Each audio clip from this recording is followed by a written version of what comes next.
And with that, we bring in Rick Bucher, Fox Sports NBA analyst. It is free agent week, so you know over the next 3-4 days it'll be percolating. Friday, you can officially make the move. We suspect teams are now talking today, tomorrow, Thursday to get things done like NFL free agency. So let me start with the one that did surprise me. I think the bench stuff's overrated. The Bucks didn't have a good bench scoring. Denver doesn't. If your 3 or 4 big-time players are scoring, I mean, Denver won a title with 3 guys playing well, Porter not playing well, and very little bench scoring. If you got 3 guys hitting it, you're fine. But I will say, Ayton needs touches or he disengages. That's his personality. Yeah. Are you surprised they're keeping him? They're not keeping him. And I'm not surprised that they're saying they're not, or that they are keeping him, because it's the end of June and they have to move him. But it's a little bit like, well, you're going through this right now. You have your house up for sale. Yeah. You may not sell it. Yeah, I did yesterday, right? But go ahead. You did? Did you really? Wow. You did? Yeah, I did. But that's okay. Keep going. Okay. But you went into it with the ideas, I don't have to sell. Yeah, I love it. I just want to see what I can get. Yeah. So, but it's different if you have to sell and if the market knows you have to sell. Yeah, we didn't. Because then you're not going to get top dollar. And couldn't I argue that Vogel historically has done so good with bigs that he'll have a great first half? Yeah. That Ayton will play about as well as Ayton can play. Yeah, even if they get that far. I mean, at this point to say we're going to try it out and we'll see how it goes. But the reality is, contrary to your belief that you can just play 3-on-3, you need depth, and you need, especially with those 3 guys, you need guys who are going to be willing to do all the dirty work. And DeAndre Ayton, look, let's keep in mind this idea. Everybody's like, well, if he would just be what? If he would just be a role player, he's a former number 1 pick. Yes, he wants the ball. He's in his mid-20s. Like, he's not going to be satisfied to be the 4th option, regardless of what this team does. So I would fully expect that you're going to see him moved at some point to get depth, to get a couple of quality role players. They don't have to do it now, and they can raise the stakes by saying we're not going to do it. I know where you live in the Bay Area. It's a very pricey, secluded grotto. I'm not going to talk about it, but you hear all this stuff about Chris Paul to the Warriors. Yes. First of all, the Bay Area hated him. Yeah. Second of all, he's an odd fit. It feels like to me he's a pick and roll guy. He plays without a bunch of tempo. Yeah. They play with tempo and don't do the pick and roll. Yeah. So my take, there has to be a big, so he's part of a second unit that's got some pick and roll capabilities. Yes. Otherwise it doesn't work. Like Brooks Lopez or somebody. You got to bring somebody here, right? Like this can't be the last move. Well, Jonathan Kuminga is probably better as a pick and roll option. Okay. And not that he's grown into being 7 feet tall, but look, there's a couple things here. Start with the fact that, as you already mentioned, there was no market for Jodan Poole. I've heard from plenty of Warriors fans, this is the big buzz in the Bay Area. Shouldn't they have waited? Maybe they could have gotten DeAndre Ayton. Maybe it's like, no. This move was, we need to get off of Jodan Poole's money and we need to get him out of the building. Yes. However we do that. Yep. So the Chris Paul thing allows you to save money in the long term. And it's one of those moves where you go, okay, you know what? We're going to have another adult here. And we can have him, like the Warriors only play fast. That's because that's basically the only way they could play. Yeah. Chris Paul gives you an option to play 2 different ways. That's what was the secret sauce with the Denver Nuggets. They could play fast. They could also play slow. At some point, you need to be able to slow down and be effective. So I can make a case where Chris Paul does work with the second unit. You're going to play it. You're going to play more pick and roll. And I think the stats show that Steph and the Warriors played more pick and roll this year than they ever have. But it still was a low number. It's still one of the lower numbers in the league, but they're gravitating that way because you just can't find players that are going to fit into their system. You need veteran high IQ guys, and it's difficult to get those guys. So I can make a case where Chris Paul fits, but I also believe what this does is it just expands their options. They can move him at the trade deadline. They get off money. They see if it works. They just have more ways to go with Chris Paul than they would have with Jodan Poole. Yeah, I was talking to Jason Timp, who worked with me at the Volume, and one of the things he said is if you go to the plus minuses, Curry and Poole, it was dramatic. Yeah.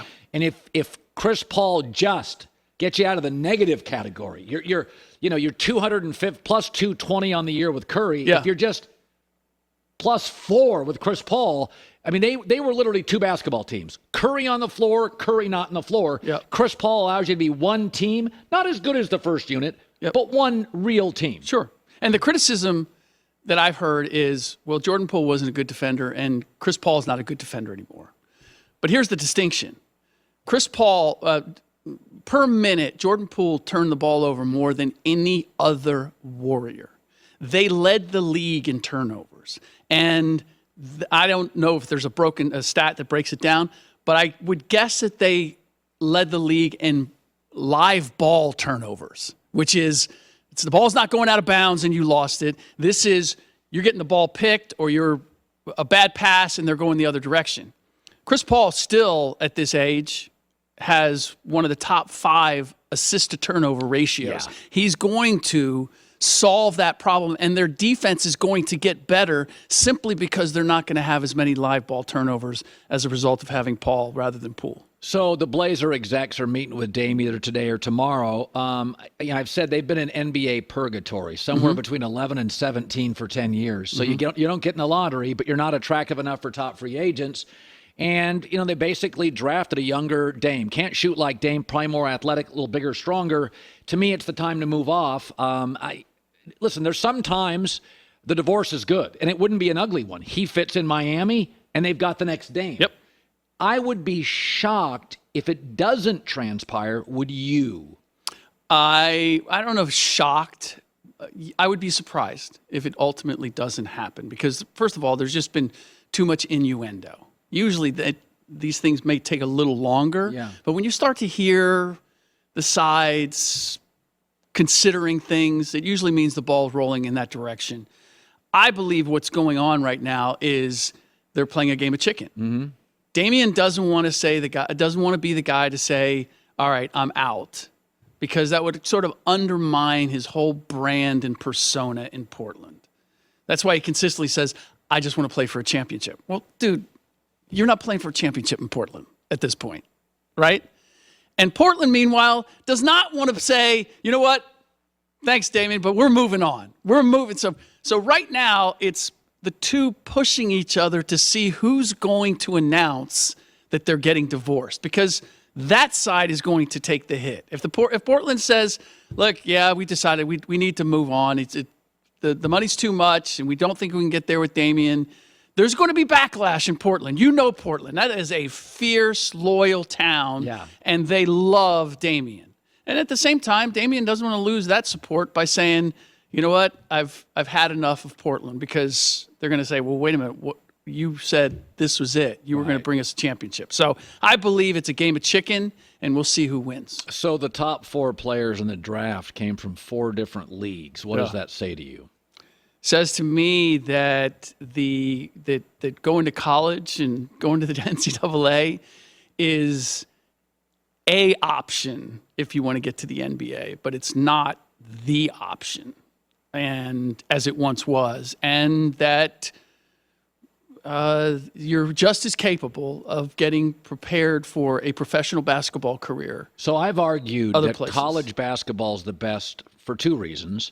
You're on a college campus. You grow up a little bit. You go to class. You deal with kind of a large group of people. Mm-hmm. Second thing is it's a hell of a marketing shoe promotional deal in March where you're getting massive numbers. Nobody watches G League basketball. I think a G League team would beat a college team, maybe handle it, even the national champs. Mm-hmm. How is the G League? So it's interesting. I've always felt NFL does not look at college football as the enemy. They almost look at it as It's a feeder program. Yeah, and we'll take your stuff and just microwave it. Yep. Guys come in, lead the league in jersey sales.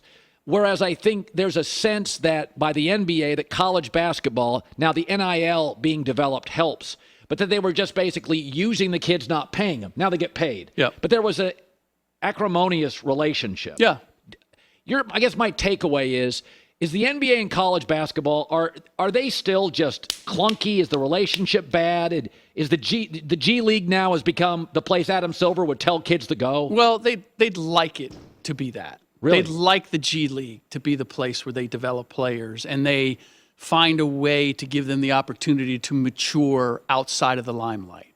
Because your point was that, all the top picks are coming from these various leagues and are relatively young. Well, I think what you're going to see is that's going to continue, but you're seeing older players being drafted outside of the top 4 or 5 picks because you need role players. You need mature guys who understand this is a business, and I'm not necessarily going to have all the stardom, but I'm also in a place talent-wise where I can't rock the boat. I rock the boat, they can go get somebody else. So let me go get mature guys who understand how to play the game, that were around for 3 or 4 years, which means they're not just the star and basically a scorer and have the ball all the time, but these are guys that have learned how to play the game without the ball. And whether it's COVID that influenced it, where I'm going through this with my with both my kids, like collegiate athletes, and there's players in front of them that have like 6 years of eligibility because of COVID, right? They're staying around forever. And I think what the NBA is seeing is that's not such a bad thing, to take a slightly older player who can do more things rather than just try to go get that young kid who's been nothing but the star on his AAU team, 1 year in college, and he only knows how to do one thing, which is get the ball and score. Right. Well, I mean, if you go look at the slow growth stories in the NBA, Giannis, Embiid, Jokic, Steph, there's a lot of them. LeBron's the outlier, comes in, great, no trouble. But I mean, issues. Jodan Poole, young, issues. Zion, issues. I do think the NBA, I just think, I was telling this to somebody, having a bunch of kids in my life, especially boys who mature more slowly than girls. The gap between an 18-year-old boy and a 20-year-old boy is like 2 humans. Yep. And it's like, so when you get a European kid that's more mature to begin with comes over, and he gets drafted 13th, second round, and we don't watch him until year 3, you just get a grown-up. Well, there's that natural development, and there's also in Europe, and I would imagine in the G League to a lesser extent, but still to a certain extent, is you have to earn your stripes. Like, Doncic was great from the very beginning, and he may be one of the exceptions, but Ricky Rubio, any number of these guys that started playing at 16, 17, they weren't the guy. Right. Like, you look at their numbers, they were one of several players. They weren't treated like a star from the get-go. Well, it's interesting. If you look at the history of music, America we had a bigger economy. So Ireland and England, they created bands because you had to share. Nobody could just afford their own guitar.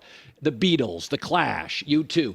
So Europe, a little less money than, America, we created rock stars. The parent buys the kid a guitar, he's a rock star. It's the classic individual over team. Yep. Europe's way of music has been a lot of times bands. They're basketballs, not about the individual star. It's putting the young kid with men. You're part of a community. So these guys come in not so coincidentally. They're team players. They're loyal. They're coachable. Yep. They haven't been elevated to Elvis at 17 years old. Now, in LeBron's case, he's handled it beautifully. But I do think the slow growth domestic players and the slow growth Europeans, you get a real grown-up by 23. He's traveled. Yeah. He's had to sacrifice. Yeah. He doesn't care about his shoe deal. I don't even know if Steph he wears a pharmaceutical shoe. I mean, I still don't think he cares about his shoe. Right? So. Yeah, well, considering the size of the contract that he signed, I think he cares. Okay, Marcus Smart leaves Boston. Yes. It was time, but Porzingis has locker room issues.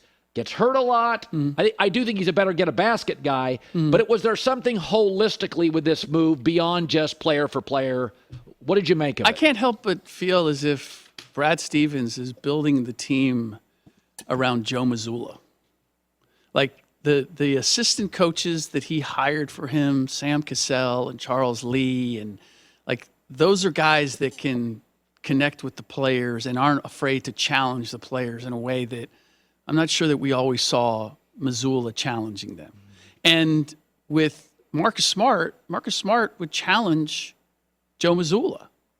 I imagine, I don't think Grant Williams is coming back. I think he's another one. Kristaps Porzingis is not going to challenge Joe Missoula. So you're going to have a quieter locker room probably, but I don't know that you're going to have a better team. I don't think there's going to be any issues with Kristaps fitting in. I also don't think there's going to be any issues with Marcus Smart fitting in Memphis. With Memphis. He's got, I mean, everybody's like, oh, they're getting the veteran to like, Marcus is a little crazy, but you need a little crazy in Memphis so that those younger players relate to you. And so I like the fit in both cases, but I would say that this makes Memphis, he fills more holes for them. Yeah. Covers for John Morant the first 25 games.